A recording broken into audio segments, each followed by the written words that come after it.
Why so fragile?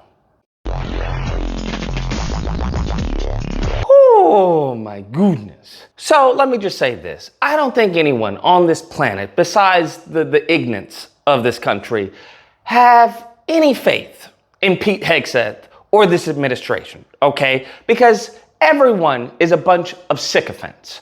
So when they tell us, oh, it was a great success, it was the best ever, this is historical, we all know that it's nothing but fluff and hyperbole. Usually, probably 99.9% of the time, it's either literally the opposite of whatever they're telling us or somewhere in the middle. Because that's what this administration is known to do. Just bold-faced lie to the American people. And you have Hegseth, who's having this conference, and it's an absolute ish show. Okay, it's just embarrassing because you have this guy who is so defensive. He comes out of the gate just criticizing, ridiculing the media. And it's like, bruh, what are you doing? What are you doing? He's like, oh, you guys just want the president to fail. You guys hate the president. Yeah, maybe there'll be a little mention here or there, but because it was under President Trump's leadership, because Americans are responding to him as commander-in-chief, the press corps doesn't want to write about it. Time and time again, classified information is leaked or peddled for political purposes to try to make the president look bad. There are so many aspects of what our brave men and women did that, because of the hatred of this press corps, are undermined. Because people are trying to leak and spin that it wasn't successful. It's irresponsible. He's like, why don't you guys report about, our recruitment is up. Why don't you guys report about that? But searching for scandals, you miss historic moments, like recruiting at the Pentagon. Historic levels in the Army, the Air Force, and the Navy. And it's like, what the heck does recruitment being up have to do with us being in war, bruh? What does that have to do with the bombs y'all just did in Iran? What does that have to do with the agreement with Iran and Israel? What does that have to do with anything? And it's just this defense of just, you gotta love us. You gotta respect us. You guys should say nice things about us. And it's just pathetic. It reminds me of a husband trying to convince his wife that he didn't cheat on her with the secretary. That's what it reminds me of. He's doing too much, bruh. He's just doing too much.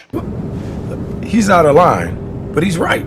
He then goes on listing off a bunch of references, trying to prove to us that, hey, the mission was a success, that it was historic, okay? And it's crazy because the people who he's citing is like Israeli sources. I'm like, why are you citing the IDF as to prove to us that your mission was a success? Like, what are you talking about? That's like the police investigating the police and finding out the police did no wrong. Beta! This is low IQ display. I don't know what to tell you. Don't take my word for it. How about the IDF's chief of staff? What? I can say here that the assessment is that we significantly damaged the nuclear program, setting it back by years. I repeat, years. How about the Israeli Atomic Energy Commission? The devastating U.S. strikes on Fordo destroyed the site's critical infrastructure and rendered the enrichment facility inoperable. Have any of these quotes made their way into the New York Times or the Washington Post? MSNBC? CNN? So he goes on to talk about the UN. Well, the UN says it was we did incredible damage. This is a new one from the UN, the United Nations. No friend of the United States, or certainly Israel often. Here's the head of the UN Atomic Energy Agency this morning, Rafael Grossi. U.S. and Israeli strikes caused enormous damage to Iran's nuclear sites. Now, what he doesn't go on to tell us is the full quote. Is that the UN head also said that, hey, saying that they annihilated it's a bit too much. But they did, do impactful damage, right? And the concern is not whether or not you did damage, right? That was never the issue. The issue was, hey, did you destroy the uranium for the nuclear program? That was the whole point. That was ostensibly the reason why you did the attack. Was it not? That's what you all been telling us. But he's listing off the CIA, head. I'm like, who cares about the CIA? Who cares about what the CIA says, bruh? You mean the person that was appointed by Trump? What else is he going to say? Oh no, the mission was a complete failure. Of course you're going to say it was a success. What are we talking about? That's the issue, is that everyone on this cabinet is a sycophant. And I get it, there are ways to spin this in a favorable light, and then there are ways to just, bold-faced lie to us, right? And I think that's where many of us with an IQ above room temperature are expecting from them. We're expecting them to lie and to be hyperbolic and to exaggerate the amount of damage and success of the mission and yada, yada, yada. The problem with that is we don't care about the hyperbole. What we care about are the repercussions. Because if in fact you didn't do what you claim that you did, we're going to suffer for it. The American people are going to suffer for it more than we are already. But one thing that I've noticed from this administration, and honestly from anyone who's around Trump, especially any type of male, is that they all try to emulate him, bruh. They all do it. I remember Governor DeSantis.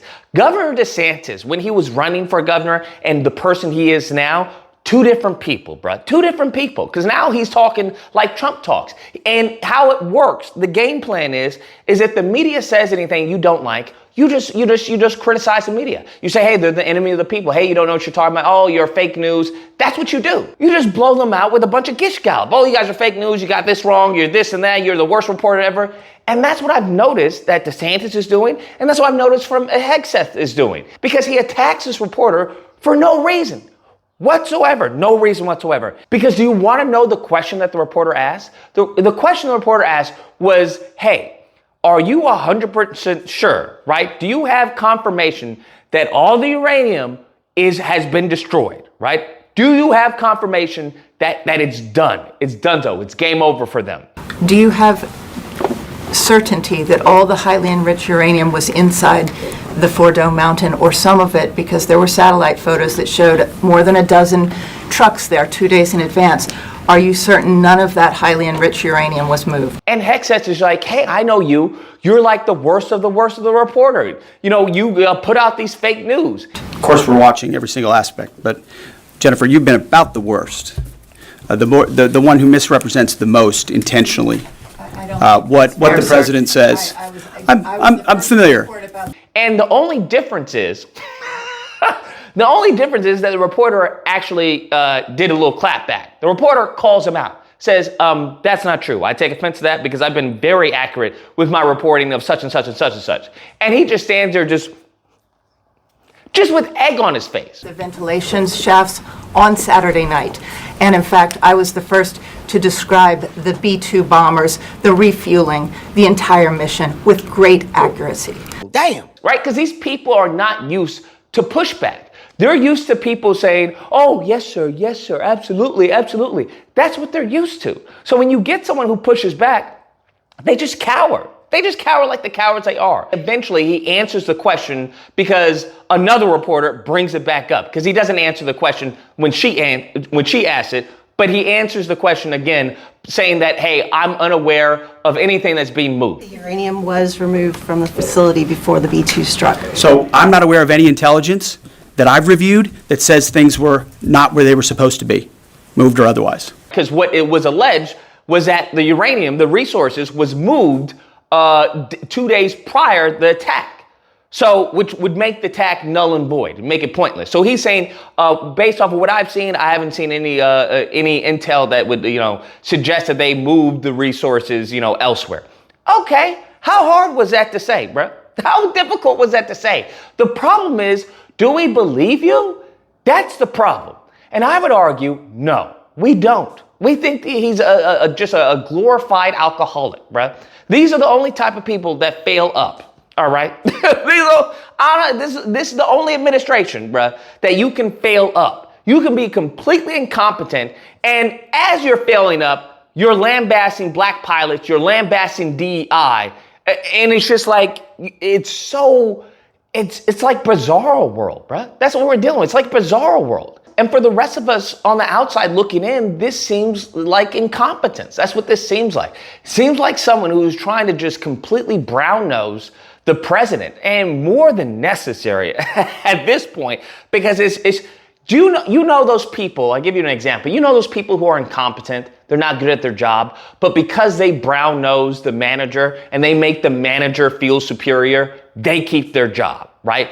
Everyone under them knows that this person's incompetent, they shouldn't be a manager. But the person above them doesn't know that because they're always telling them, hey, oh, you're the best ever, I'm gonna do everything my hardest and everything. That's what this reminds me of, bro. That's what Hegseth reminds me of. The only difference is that it's glaring. It's painfully obvious how out of his depth he truly is. And he thinks by ridiculing the press, lambasting, obfuscating, that's gonna save him. And it's not.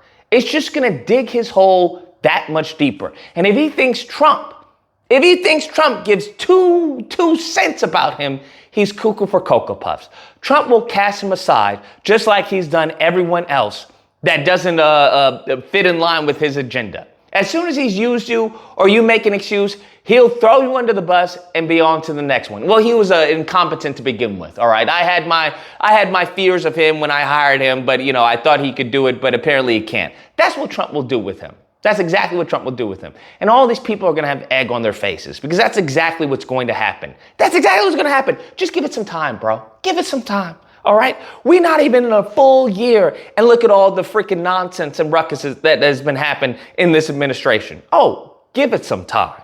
Anyways, guys, that's a video. Let me know what you guys think. With Lucas, we have got to have faith in Trump and this administration, okay? They haven't led us astray thus far.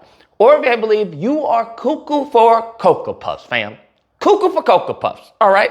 Absolutely insane that you would say something like that you would have any faith in anyone in this administration, given the just obvious incompetence that's on display. It's just, it's painful, man. It should cause some people physical pain. Nevertheless, if you happen to disagree, you know where to find me. Thursday through Saturday, Disagreement Day. There'll be a number on screen. You call in and we duke it out. Otherwise, I hope you guys enjoyed the video. If you did, please feel free to like, share, comment. Let me know what you guys think about this. Am I off on this one? Or, and we're like, yeah, Lucas, Hegseth is an idiot. That's pretty obvious to everyone. And subscribe and that fun stuff. Till next time, guys, be amazing. Don't take my word for it. How about the IDF's chief of staff?